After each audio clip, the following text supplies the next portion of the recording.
ಹೊಳಲ್ಕೆರೆ ತಾಲೂಕಿನ ಚೋಡಗೊಂಡನಹಳ್ಳಿಯಲ್ಲಿ ಕರ್ನಾಟಕ ರಾಜ್ಯ ರೈತ ಸಂಘ ಹಾಗೂ ಹಸಿರು ಸೇನೆ ವಾಸುದೇವ ಮೇಟಿ ಬಣ ನೂತನ ಗ್ರಾಮ ಘಟಕ ನಾಮಫಲಕವನ್ನು ಜಿಲ್ಲಾಧ್ಯಕ್ಷ ಎನ್ ಲಕ್ಷ್ಮೀಕಾಂತ್, ಜಿಲ್ಲಾ ಮಹಿಳಾ ಅಧ್ಯಕ್ಷೆ ಲೋಲಾಕ್ಷಮ್ಮ, ಹೊಳಲ್ಕೆರೆ ತಾಲೂಕು ಅಧ್ಯಕ್ಷ ನಾಗರಾಜ್ ಪಿ, ಕೆರೆಯಾಗಳಹಳ್ಳಿ ಮಹಿಳಾ ಅಧ್ಯಕ್ಷೆ ಮಂಜುಳಾ, ಗಣ್ಯರು, ಸರ್ವ ಪದಾಧಿಕಾರಿಗಳು ಉದ್ಘಾಟಿಸಿ ಜ್ಯೋತಿ ಬೆಳಗಿಸುವ ಮೂಲಕ ಕಾರ್ಯಕ್ರಮಕ್ಕೆ ಚಾಲನೆ ನೀಡಲಾಯಿತು. ಜಿಲ್ಲಾಧ್ಯಕ್ಷ ಎನ್ ಲಕ್ಷ್ಮೀಕಾಂತ್ ಅವರು ಮಾತನಾಡಿ, ಪ್ರತಿಯೊಂದು ಗ್ರಾಮದಲ್ಲೂ ರೈತರು ಒಗ್ಗೂಡಿ ತಮ್ಮ ಹಕ್ಕುಗಳಿಗಾಗಿ ಧ್ವನಿ ಎತ್ತಬೇಕು. ರೈತರ ಸಂಕಷ್ಟಗಳಿಗೆ ಸ್ಪಂದಿಸುವ ನಿಟ್ಟಿನಲ್ಲಿ ಸಂಘಟನೆಯ ಗ್ರಾಮ ಘಟಕಗಳು ಸಕ್ರಿಯವಾಗಿ ಕಾರ್ಯನಿರ್ವಹಿಸಬೇಕು ಎಂದು ಕರೆ ನೀಡಿದರು. ವರದಿ ಅರುಣ್ ಕುಮಾರ್, ಎಸ್. ದೊಡ್ಡ ಉಳ್ಳಾರ್ತಿ, ಜ್ಞಾನಜ್ಯೋತಿ ಕನ್ನಡ ನ್ಯೂಸ್, ಚಿತ್ರದುರ್ಗ. ವಿಚಾರಗಳು ಸಂಘ ಸಂಸ್ಥೆಗಳಲ್ಲೇ ಸಿಗ್ತವೆ. ಮತ್ತೆ ಸರ್ಕಾರದಿಂದ ಒಂದು ನೀರು ಇರ್ಬೋದು, ಚರಂಡಿ ಇರ್ಬೋದು, ರಸ್ತೆ ಇರ್ಬೋದು, ಬಹಳ ಹದಗೆಟ್ಟಿರ್ತೈತೆ. ಅಂತ ಸಂದರ್ಭದಲ್ಲಿ ನಾವು ಯಾರೋ ಒಬ್ಬರಿಬ್ರು ಹೋಗಿ ಅಧಿಕಾರಿಗಳಿಗೆ ಯಾರು ಸ್ಪಂದಿಸೋದಿಲ್ಲ. ಇಂಥ ಸಂಘಟನೆ ಇದ್ರೆ ನೀವು ಒಂದು 10 ಜನ ಹೋಗಿ ಮನವಿಯನ್ನ ಕೊಟ್ರೆ ಕೂಡಲೇ ಸ್ಪಂದಿಸ್ತಾರೆ. ಯಾಕಂತಂದು ಹೇಳಿದ್ರೆ ಈಗ ನಮ್ಮ ರಾಜ್ಯ ಸರ್ಕಾರ, ಕೇಂದ್ರ ಸರ್ಕಾರ ಅಧಿಕಾರಿಗಳು ಚರ್ಮ ದಪ್ಪ ಆಗ್ಬಿಟ್ಟು ರೈತರು ಕೂಗು ಕೇಳ್ತಾ ಇಲ್ಲ. ನಮ್ಮ ಸಾಹೇಬ್ರಂದ ಮಂಜಣ್ಣರಂದಂಗೆ ದೇಶದ ಬೆನ್ನೆಲುಬು ಅಂತಂದೇಳಿ ಬೆನ್ನು ಮೂಳೆ ಮುರಿಯುವಂತ ಕೆಲಸವನ್ನ ಮಾಡ್ತಿದ್ದಾರೆ.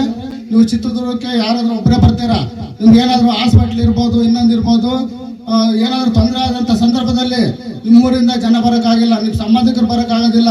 ನಾಗಣ್ಣನ ಇನ್ನೊಬ್ಬರು ಎಲ್ಲನ ಸಂಘಟನೆಗೆ ಸೇರ್ತಾ ಇದ್ರೆ ಒಬ್ರಿಗೊಬ್ರು ಪರಿಚಯ ಆಗ್ತಾರ, ಅಣ್ಣ ತಮ್ಮಗಳ ತರ ಒಂದು ವಿಶ್ವಾಸ ಬೆಳಿತೈತೆ. ಮುಂದಿನ ದಿನಗಳಲ್ಲಿ ಒಂದು ಅಣ್ಣ ತಮ್ಮಗಳಾಗಿ ವಿಶ್ವಾಸ ಮಾಡ್ಬೋದು. ರೈತ ಸಂಘ ಅಂತ ಹೇಳಿದ್ರೆ ಬರೀ ಹೋರಾಟ ಮಾಡೋದು, ಮನವಿ ಕೊಡೋದು, ಮನೆಗೆ ಬರೋದು ಇದು ಒಂದು ಉದ್ದೇಶ ಅಲ್ಲ. ಏನಿವತ್ತು ಸರ್ಕಾರ ನಮಗೆ ಬೀಜ ಗೊಬ್ಬರ ಏನೇ ಇರಲಿ ಸರಿಯಾದಂಥ ಸವಲತ್ತುಗಳನ್ನ ಕೊಡ್ತಾ ಇಲ್ಲ. ಇತ್ತೀಚಿನ ದಿನಗಳಲ್ಲಿ ಮೊಬೈಲ್ ಆ್ಯಪ್ ಮುಖಾಂತರ ಮಳೆ ಅಭಾವದಿಂದ ಬಹಳ ರೈತರು ಸಂಕಷ್ಟದಲ್ಲಿದ್ದಾರೆ. ಅಂತ ಸಂದರ್ಭದಲ್ಲಿ ರಾಜ್ಯ ಸರ್ಕಾರ ಮತ್ತು ವಿರೋಧ ಪಕ್ಷ ನಾಯಕರು ಈ ವಾರದಿಂದ ಪೂರ್ತಿ ಜಿಲ್ಲಾದ್ಯಂತ ಬರ ವೀಕ್ಷಣೆ ಮಾಡ್ತಿದ್ದಾರೆ.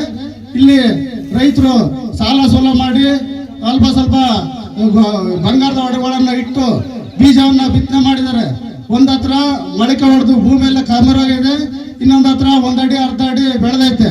ಇಂಥ ಸಂದರ್ಭದಲ್ಲಿ ರಾಜ್ಯ ಸರ್ಕಾರ ಮತ್ತು ವಿರೋಧ ಪಕ್ಷ ನಾಯಕರು ಡಿ.ಕೆ. ಶಿವಕುಮಾರ್ ಅವರು ಮತ್ತು ಆರ್ ಅಶೋಕ್ರವರು ಬರ ವೀಕ್ಷಣೆ ನಾಟಕವನ್ನ ಮಾಡ್ತಿದ್ರೆ ಈ ಕೂಡಲೇ ಈ ನಾಟಕವನ್ನ ನಿಲ್ಲಿಸಬೇಕು. ರೈತರು ಬಹಳ ಕಂಗಾಲಾಗಿದ್ದಾರೆ. ಇವತ್ತು ದಿವಸ 1 ಅಡಿ 1/2 ಅಡಿ ಬೆಳೆದಿರೋದು ಎಷ್ಟೇ ಮಳೆ ಬಂದ್ರು ಅದು ಬೆಳೆ ಕೈ ಸಿಗಲ್ಲ. ಇಂತಹ ಸಂದರ್ಭದಲ್ಲಿ ತಾವು ಈ ಚಿತ್ರದುರ್ಗ ಜಿಲ್ಲೆಯನ್ನ ಬರ ಪೀಡಿತ ಜಿಲ್ಲೆಯನ್ನಾಗಿ ಘೋಷಣೆ ಮಾಡಬೇಕು. ಎಲ್ಲ ರೈತರಿಗೂ 1 ಎಕರೆಗೆ 30,000 ಬರ ಪರಿಹಾರ ಹಣವನ್ನು ನೀಡಬೇಕು. ಬೆಳೆ ವಿಮೆ ಕಟ್ಟಿದಂತ ಎಲ್ಲ ರೈತರಿಗೂ ಪರಿಹಾರ ಹಣವನ್ನ ನೀಡಬೇಕಂತಂದೇಳಿ ಮಾನ್ಯ ಮುಖ್ಯಮಂತ್ರಿ ಡಿ.ಕೆ. ಶಿವಕುಮಾರ್ಗೆ ಎಚ್ಚರಿಕೆಯನ್ನ ಕೊಡ್ತಿದ್ದಾನೆ.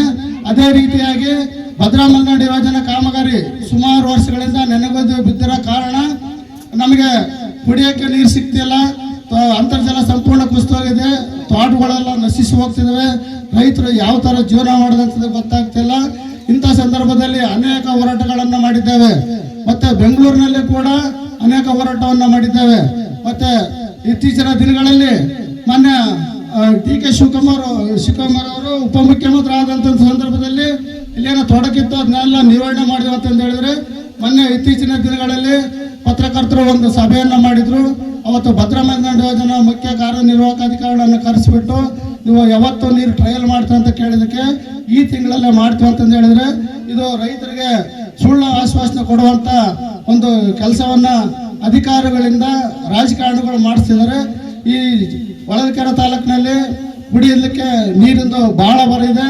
ಮತ್ತು ಏನು ಭದ್ರಾ ಮೇಲ್ದಂಡೆ ಯೋಜನೆ ನೀರು ಬರಲಿಕ್ಕೆ ಕೆರೆಗಳಿಗೆ ಯಾವ ಕೆರೆಗಳಿಗೆ ಬಿಟ್ಟಿಲ್ಲ ಅಂತ ಎಲ್ಲ ಕೆರೆಗಳಿಗೂ ನೀರು ಬಿಡುವಂತ ಕೆಲಸವನ್ನ ಸರ್ಕಾರ ಮಾಡ್ಬೇಕಂತಂದೇಳಿ ಮಾನ್ಯ ಮುಖ್ಯಮಂತ್ರಿಗೆ ಒತ್ತಾಯ ಮಾಡ್ತಿದ್ದಾನೆ. ಮತ್ತು ಸಾಗುವಳಿ ಜಮೀನು ಮಾಡಿರುವಂತ ಎಲ್ಲ ರೈತರು ಇವತ್ತು ಸುಮಾರು ವರ್ಷಗಳಿಂದ ನಾವು ಸೇರ್ಕೊಂಡಾಗ ಇನ್ನ ಆದೇಶ ಮಾಡಿರ್ಲಿಲ್ಲ ಸಾಗುವಳಿ ಹಕ್ಕುಪತ್ರ ಕೊಡ್ರಿ ಅಂತಂದೇಳಿ. ಆ ಟೈಮಲ್ಲಿ ನಾವು ಹೊಸದಾಗಿ ಸಂಘಕ್ಕೆ ಸೇರ್ಕೊಂಡಿದ್ವಿ. ಸುಮಾರು ಸಲ ಬೆಂಗಳೂರಿಗೆ ಹೋಗಿ ಹೋರಾಟವನ್ನು ಮಾಡಿದ್ವಿ ಸಾಗುವಳಿ ಜಮೀನು ವಿಚಾರವಾಗಿ. ಅಂತ ಆ ಸಂದರ್ಭ